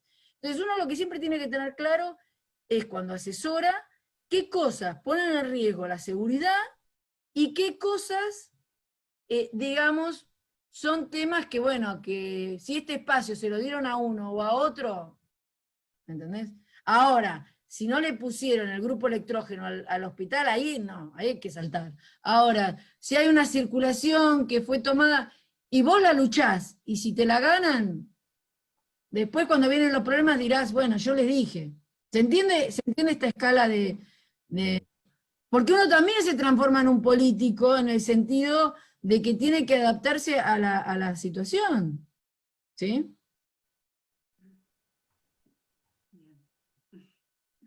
Acá hay una pregunta de Emilio Secchi que dice, ¿cuál es la opinión de ambos arquitectos sobre los hospitales modulares de emergencia que se construyen o ya se construyeron? En el caso de Resistencia ya está construido y esperando insumos y equipamientos para funcionar. Yo lo único que voy a acotar, yo soy muy habladora, así que Gustavo, mira, yo qué dije cuando hice la exposición, yo dije que lo más caro es el recurso humano, que en el presupuesto operativo de un hospital es entre el 75 y el 85%, y los insumos. Lo más barato es la arquitectura. Entonces, en eso hay que ver en planificación, o sea, nosotros en la Sociedad Central estuvimos planteando hacer unos concursos para justamente también arquitectura modular, y nos dijeron, no vamos a hacer concursos, porque si construimos más recursos físicos, no tenemos recursos. Yo hablo de la experiencia de Buenos Aires, no sé el caso puntual de Resistencia, no conozco, pero no vamos a tener personal para poner adentro de esos hospitales que estamos construyendo. Entonces, ojo, también cuando planificamos hay que ver el recurso humano, el recurso económico y el recurso físico. Son tres variables que tienen que interactuar dentro de una gestión operativa. Nada más que eso, o sea, no sé si respondí, no sé si Gustavo, ¿querés hablar? Un poco abonando a lo que dice Rita, nosotros a veces decimos o pensamos, y si hacemos, y si ampliamos, y si modificamos, y si sumamos un espacio más, y a veces los, no los grupos, no los equipos médicos, pero sí los funcionarios que tienen alguna decisión un poco más importante, tienen miedo porque ellos ya piensan de dónde voy a sacar el recurso humano para venir y que sea el equipamiento hospitalario, que puede ser un centro de salud, ellos le tienen un temor porque dice, voy a tener que traer un recurso humano nuevo, enseñarle de nuevo, o sea que es una cuestión que está en constante discusión, ¿sí? Ya le digo, con los decisores, ¿sí? Políticos o funcionarios que tienen una decisión un poquito más alta. Pero decidir, como dice Rita, la arquitectura es lo primero que llega. Pero después hay que pensar en el equipamiento y después el recurso humano, que por ejemplo... Y los insumos. Y los insumos. A ver, en el hospital de campaña se está pensando en que haya... ellos hablaban de módulos de atención. O sea, son personal de todos los hospitales aquí centrales, ¿sí? Hospitales centrales o gente que van conformando equipos que van a tener que ir actuando por tiempo, ¿sí? Bueno, un módulo un tiempo, después entrar al otro, pero en constante rotación, y esos módulos de equipos médicos son, la verdad, importantes en el número. O sea que hacer funcionar también todo ese sistema, no querría estar en ese trámite, digamos. Otra pregunta de Mauricio, dice, a la hora de proyectar un centro o un hospital, ¿sobre qué bibliografía se basan a la hora de calcular camas? ¿O cómo hacen el cálculo? Nosotros estamos trabajando en un centro perinatológico y usamos el Yáñez como referencia. Esa es, la pregunta es ¿qué bibliografía usan? ¿Sí? ¿O cómo hacen el cálculo de camas y demás? Es que en general eso se trabaja con la gente de epidemiología que determina en función de la demanda que vas a tener. ¿sí? Estudiás la demanda, la población que vas a tener, y aquí, porque no es lo mismo si estás haciendo un sanatorio que está pensando en que va a atender a una población, a una población, que a qué sé yo, el hospital público que puede pensar a nivel regional como este hospital de campaña. Entonces, lo primero que hay que tener en cuenta para determinarlo es las prestaciones que vas a dar en función de del estudio de población que hiciste. Básicamente pasa por ahí, ¿no? O sea, Sí, el libro Yáñez es un buen punto de partida. sí, que es el Hoy de ya, mexicano. digamos, están estandarizados la categoría de hospitales, las prestaciones que tiene que tener cada categoría.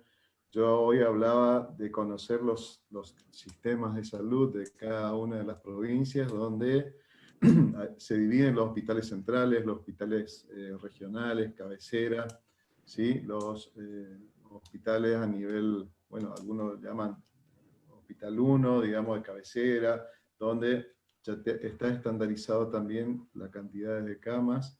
Y después hay distintas fórmulas también que un poco van normatizando, ¿sí? En función, digamos, de las especialidades médicas que va a contener ese centro de salud, de las cantidades de camas y también la estricta relación con la población que va a atender. Y otro tema también es la cantidad de camas con la relación de enfermería, porque, por ejemplo, generalmente, por ejemplo, la enfermería para terapia es 2-1, y para internación general es 8-1, o sea, un enfermero cada 8 camas o un enfermero cada 2 camas. Entonces, eso también, porque yo si tengo que hacer módulos de internación, tengo que hacer módulos que sean múltiplos de esa relación, porque si no voy a tener o subocupados o sobreocupados al área de enfermería. Entonces, en general, la parte de planificación es o sea, yo diría que es raro que solo el arquitecto fije la cantidad de camas. Generalmente uno colabora con las fórmulas, como decía Gustavo, con el Yáñez, con algunos datos, pero en general es una visión más estratégica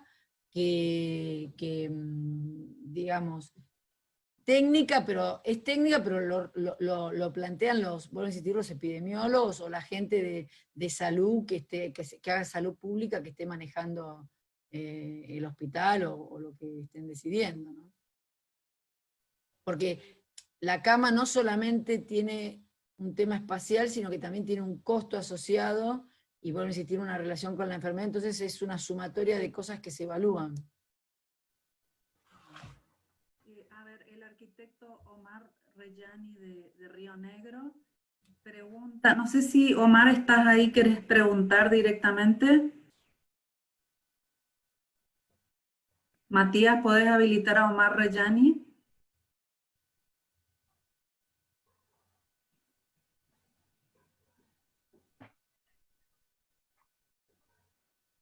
Bueno, voy haciendo la pregunta mientras Matías lo habilita.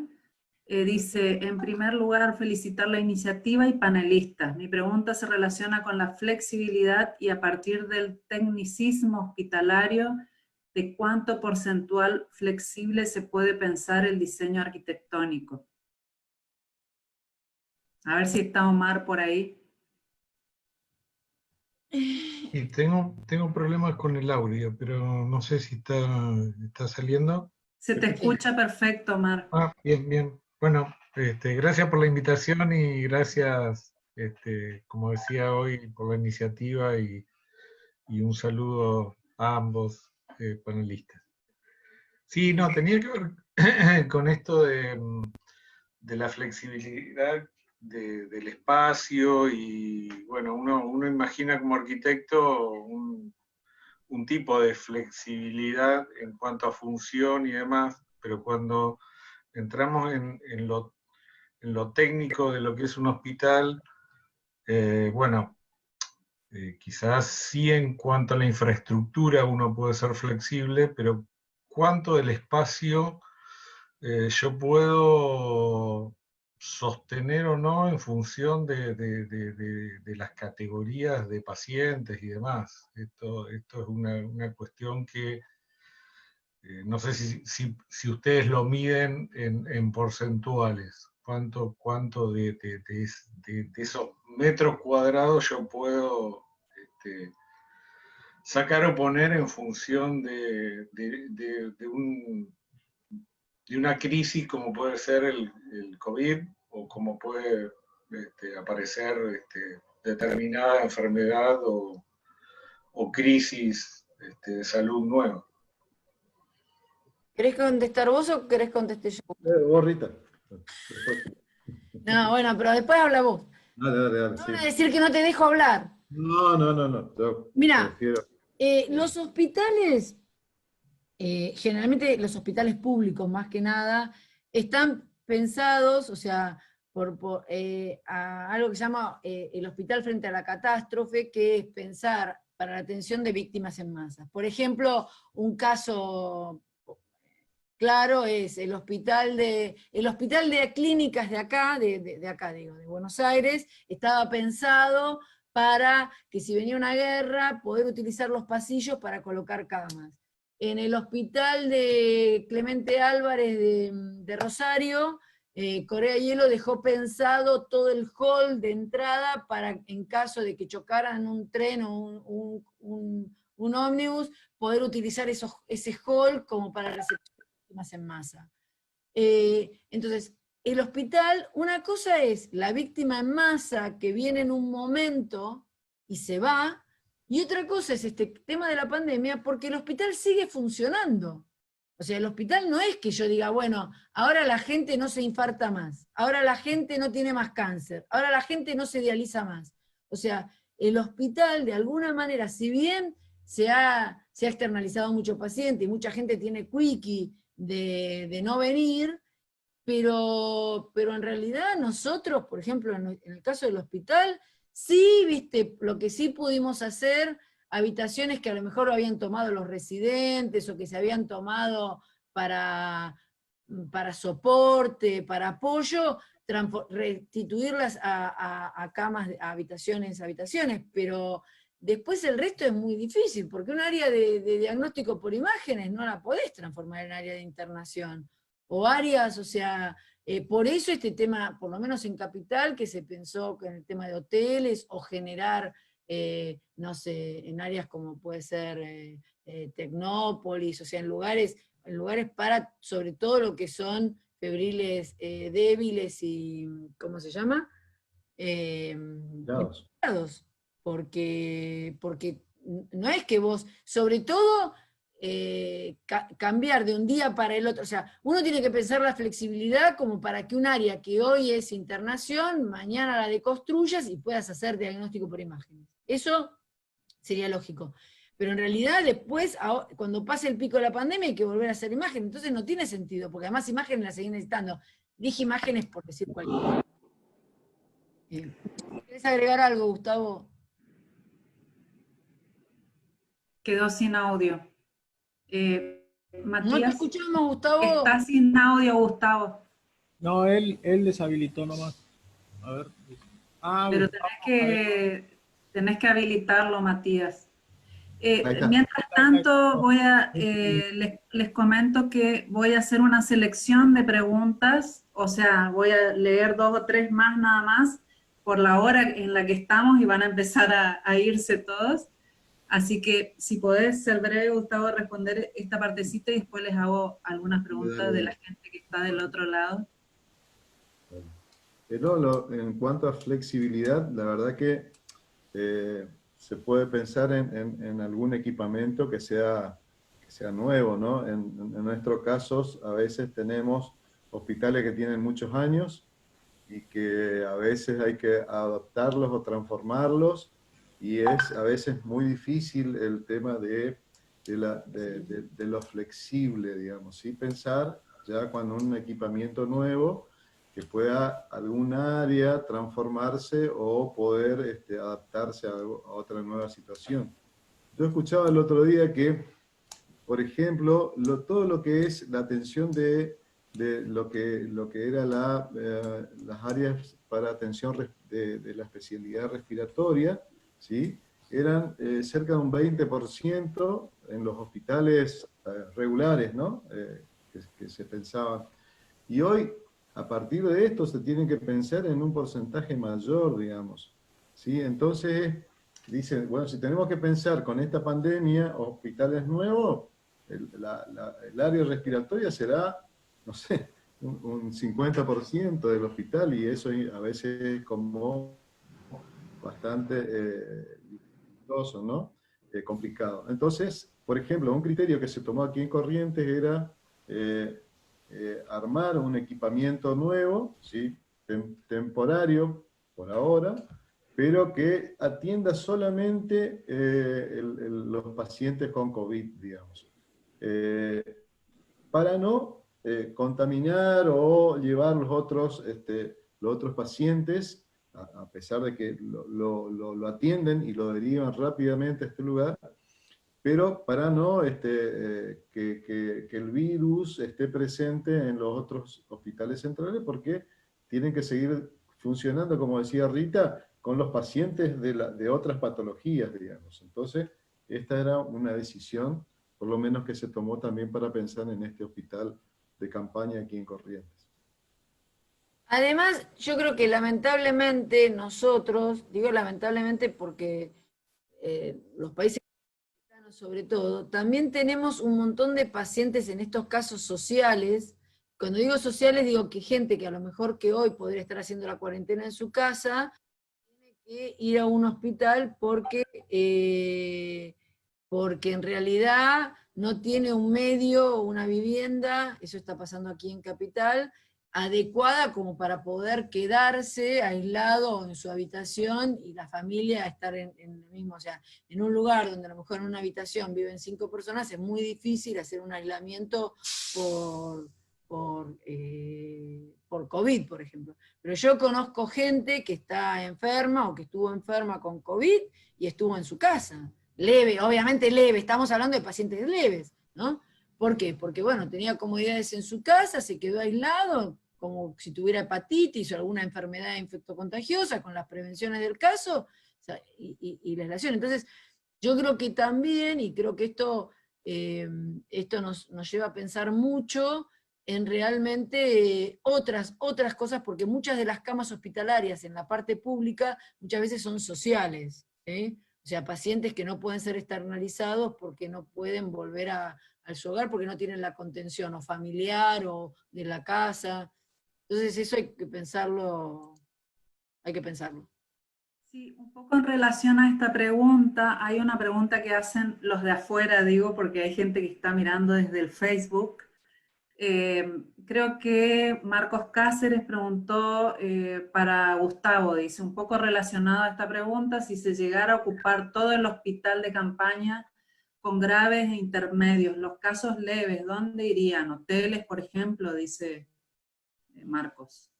Bueno, Eso, en estos casos ya se estaba pensando, y bueno, ahora por la urgencia se está atacando, ¿no? este hospital de campaña para su terminación, pero yo creo que la alternativa que se tiene es la alternativa que se está implementando en otras ciudades, que son los llamados centros prehospitalarios, que se ocupan, o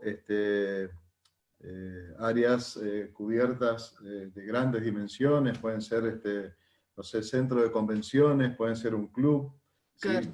Ya los chinos ocuparon de esa manera, para los centros de aislamiento para estos pacientes leves, asintomáticos, que tienen que estar aislados, ¿no? Obviamente que hay que pensar en una instalación muy versátil, muy ágil, que tenga que funcionar en el momento para esta circunstancia, y después que ese club o ese centro de convención vuelva a su función original, ¿no? Se piensa, ya tenemos inclusive algunos lugares aquí en Corrientes pensados para esa función. Acá Soraya Vega dice, más o menos relacionado con el tema también, en esta situación de emergencia, muchos lugares de uso público han sido reacondicionados para absorber la pandemia. Y de hecho, esta misma situación puso de manifiesto la poca flexibilidad de los establecimientos hospitalarios. Es entonces menester analizar y hacer foco en la tan exigida flexibilidad que hoy día se da énfasis en la facultad para los espacios domésticos, pero a una escala institucional. O sea, trasladar eso a una escala institucional. Bueno, creo que fue una reflexión en relación a la temática. Después hay otra pregunta de Maximiliano Miranda, que dice, en este contexto de pandemia, donde se presenta una necesidad exponencial en el número de camas o unidades de terapia intensiva, se habla de mayor disponibilidad de esos espacios e infraestructura hospitalaria, pero en la normalidad ese número es menor, por tanto generarían equipamiento en sobrante. La pregunta es, ¿cómo afrontan este problema? ¿Los módulos de emergencia de construcción rápida y temporal son la única opción? No sé, ¿querés contestar vos? No sé, Rita, si querés hacerle alguna... Lo que pasa es que la experiencia que en Capital no se usaron, o sea, módulos de construcción rápida y temporal para camas, por ejemplo. En Capital, las camas, o sea, los módulos, lo que llaman las UFU, que son las unidades febriles de urgencia, son consultorios para hacer hisopados, o sea, para diagnóstico y contención del paciente mientras que se resuelve el diagnóstico si es positivo o negativo el resultado. Se ha utilizado todo lo que son los hoteles para mandar los pacientes leves. Yo la verdad que no sé, a mí, a ver, con respecto a la construcción, digamos, transitoria, me preocupa que lo que se construye transitorio después en nuestro país generalmente queda permanente. Y el problema es que el transitorio tiene una vida de obsolescencia que está pensado para eso, para ser transitorio. Y muchas veces eso no se le hace el mantenimiento adecuado o envejece naturalmente porque tenía que envejecer y genera a veces más problemas. No sé, la verdad que no puedo hablar mucho del tema porque en Capital no se enfocó de esa manera, o sea, no se hicieron construcciones temporarias para camas de internación, porque la capacidad instalada que había en Capital alcanzaba, y si no se utilizaba hotelería para los leves, así que, nada. No sé si Gustavo querés agregar. Yo creo, pues, conozco yo el caso, en el caso de la ampliación, en el caso de resistencia, ¿no? Yo creo que muchas veces esas construcciones temporarias, coincido con Rita, a veces vienen como para quedarse.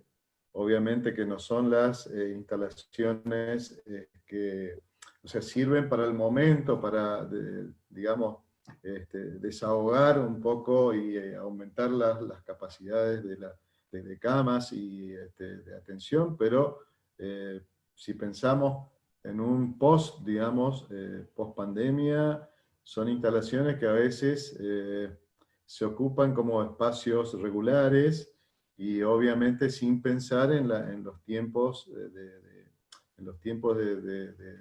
que tienen estas construcciones modulares, que son a veces tiempos muy cortos, ¿no? Que sin el debido mantenimiento quedan obsoletos y tienen, además por tener una tecnología muy, muy rigurosa, muy precisa, para todo lo que sea reparación, se empiezan a hacer unos parches y bueno, y a veces se convierten en en un problema más que en una solución, digamos. Acá hay otra pregunta interesante, dice, en este contexto de pandemia COVID-19, ¿cuál creen que es el rol de un centro de atención barrial?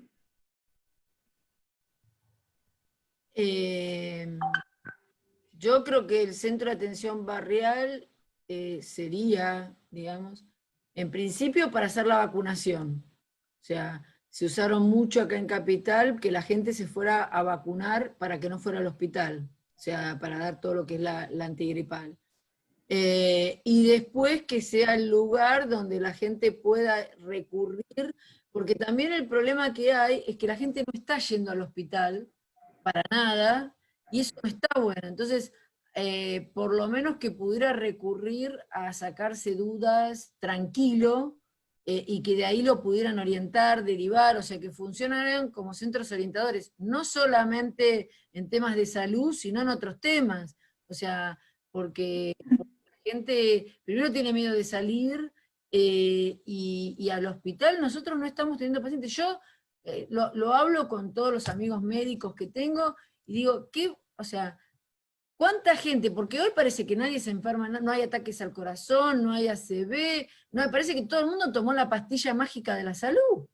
¿Entendés? Entonces, yo lo que creo es que mucha gente no está yendo a hacer consultas tempranas y que esto lo vamos a pagar de un año, o lo van a pagar de un año y medio, cuando se encuentren ya en medio, porque una de las cosas que tiene de bueno la medicina preventiva es que justamente ayuda a que la gente no se enferme más grave porque va al médico a hacerse chequeos y demás. La gente ha dejado de ir al hospital. El hospital, nosotros, está prácticamente vacío en estos momentos. O sea, vacío con respecto a otras patologías que no sean el COVID.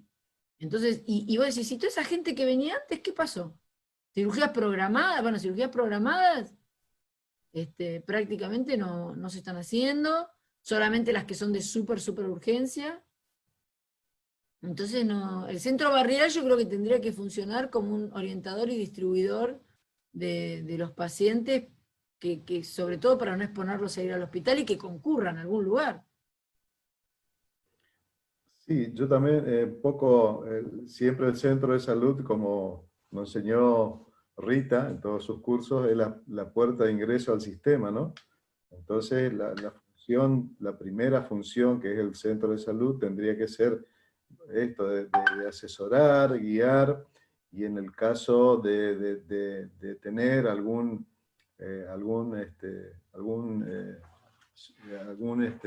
persona que tenga algún síntoma ya vaya relacionado, bueno, saber cómo hacer la derivación y derivarlo correctamente al centro especializado ya en COVID, digamos. O todo lo que son los controles de gente sana, de chicos, de embarazadas. O sea, hay gente que se tiene que seguir controlando, y bueno, sería ese un lugar ideal para que no fueran al hospital donde se supone que hay pacientes, no se supone, donde hay pacientes con COVID, ¿no? Claro, que no pierda tampoco esa función, que es la primera función que deben cumplir los centros de salud, ¿no? Claro, potenciarla.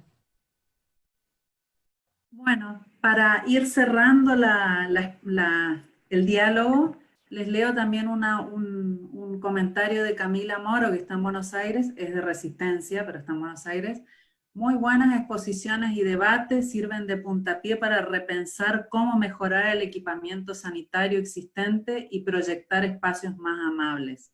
Es un comentario de Camila. Después hay un montón de comentarios que dicen: coincido totalmente, excelente charla, todo fantástico. Y yo les agradezco muchísimo a los dos y a todos los participantes que están haciendo preguntas tan interesantes, que armaron el diálogo, digamos. Así que, esperemos encontrarnos otra vez. Con Rita ya ahora nos conocemos y vamos a tenernos en cuenta de aquí en más. Así que te agradecemos muchísimo, Rita, que hayas estado con nosotros. Gustavo lo tenemos siempre, así que a vos te agradecemos y que vuelvas a estar por acá, aunque sea virtualmente. Vale. Y bueno, a todos los participantes, muchísimas gracias. No sé si ustedes quieren saludar. No, yo agradecerles la invitación, la verdad que ha sido un gusto estar acá, además estar con Gustavo, que nada, que lo quiero, que en realidad yo creo que o sea, eso que él dice, que yo soy su maestra, somos dos profesionales que estamos trabajando juntos en el tema hospitalario desde hace mucho tiempo. Creo que bueno, que a lo mejor uno ha sistematizado un poco más la información, pero creo que en ese sentido Gustavo ya tiene toda una expertise muy importante, y bueno, y quiero agradecerle la invitación a través de él que llegué a la facultad, y un gusto estar en el interior Y espero en algún momento poderlos ir a visitar. Vos sabés que en realidad, yo quiero hacer, termino esto que yo sé que es tarde, pero muy cortito. Yo el Hogar Escuela lo conocí allá por 1987, 88, 89, que Ramón Gutiérrez hizo un congreso muy importante de patrimonio cuando estaba en el Instituto de Preservación de Patrimonio. Era joven, profesional, fuimos a dormir, porque el Hogar Escuela también podías dormir, o sea, como es un hogar escuela, habían organizado para que los profesionales que quisieran pudieran dormir ahí. Así que tengo un recuerdo lejano, y además, después también cruzamos a Resistencia, es la última vez que fui a Resistencia hacia la facultad, y hubo unas actividades en la facultad, así que guardo recuerdos de aquella época, muy lindos, y bueno, a Corrientes he vuelto varias veces, así que, bueno, espero que cuando pase todo esto tenga la oportunidad de estar presente por allá, disfrutando del caluroso de ustedes. Bueno, yo reiterar el agradecimiento a Bela, a Miguel, a todo el equipo que tiene la facultad. Me parece que hoy también hay que poner en valor los profesionales de la universidad pública, todos que estamos trabajando frente a esta situación de pandemia, ¿no? Quiero poner yo también en valor todas estas acciones que están cumpliendo muchos de los profesionales que salieron de nuestras universidades y la Universidad del Nordeste también. Bueno, también, bueno, haber compartido con Rita, vuelvo a decir, mi maestra, ¿sí? Para mí es un honor. Bela, nuestra compañera de años, que esté al frente de estas iniciativas. Me parece que para nuestra facultad es realmente importante, y ojalá que se repita, y bueno, estamos para lo que siempre ustedes nos convoquen y podamos ayudar y comentar. Bueno, muchísimas gracias, y bueno, muy contenta de este comienzo de FAO en línea. Y nos vemos en la próxima, que será dentro de 15 días. Dale. Gracias. Gracias. Chao, No se hasta vayan. pronto.